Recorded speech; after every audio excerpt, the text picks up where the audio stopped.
Dan cerita di episode kali ini ceritanya dibagikan oleh sobat kembara yang namanya nggak mau disebutkan, karena cerita ini cukup sensitif sekali.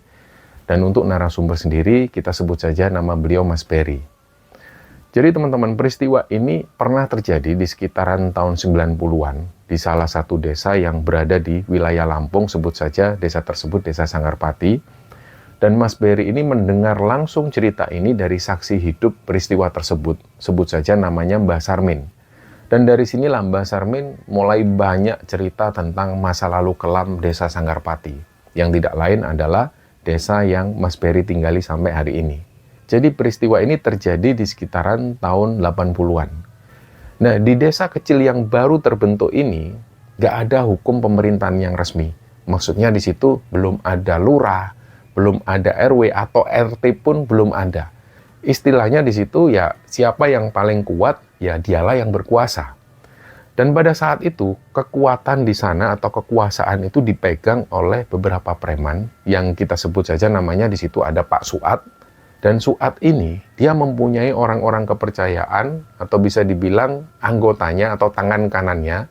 Jadi di situ ada tangan kanannya Suat itu namanya Abbas, ada lagi yang namanya Saipul, terus ada lagi Sofyan. Nah, mereka ini adalah preman-preman di Desa Sanggarpati yang sangat meresahkan pada saat itu. Kelompok ini sangat meresahkan sekali dan sangat menakutkan. Ditambah lagi kelakuan mereka itu yang begitu kejam. Mereka nggak cuma memeras atau memukul para penduduk yang ada di sana, tapi juga sudah banyak melakukan pembunuhan sadis terhadap pendatang baru. Nah, pernah suatu ketika, ada laki-laki parubaya, sebut saja namanya Pak Joko.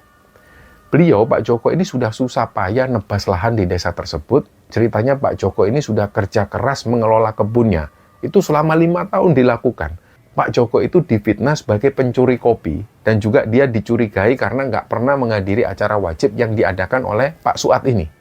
Pak Joko itu sudah merasa nggak enak perasaannya malam itu, dan ternyata benar. Tiba-tiba ada 3 orang anggota Suat yang datang ke rumah Pak Joko. Ternyata 3 orang anggota lain ini sudah menunggu di halaman. Sampai pada suatu saat, Mbah Sarmin sendiri inilah yang sempat menjadi saksi kekejaman dan juga kesadisan kelompoknya si Suat. Nah, peristiwa itu menjadi peristiwa yang paling sadis di desa tersebut. Jadi suatu ketika ceritanya ada seorang pemuda pendatang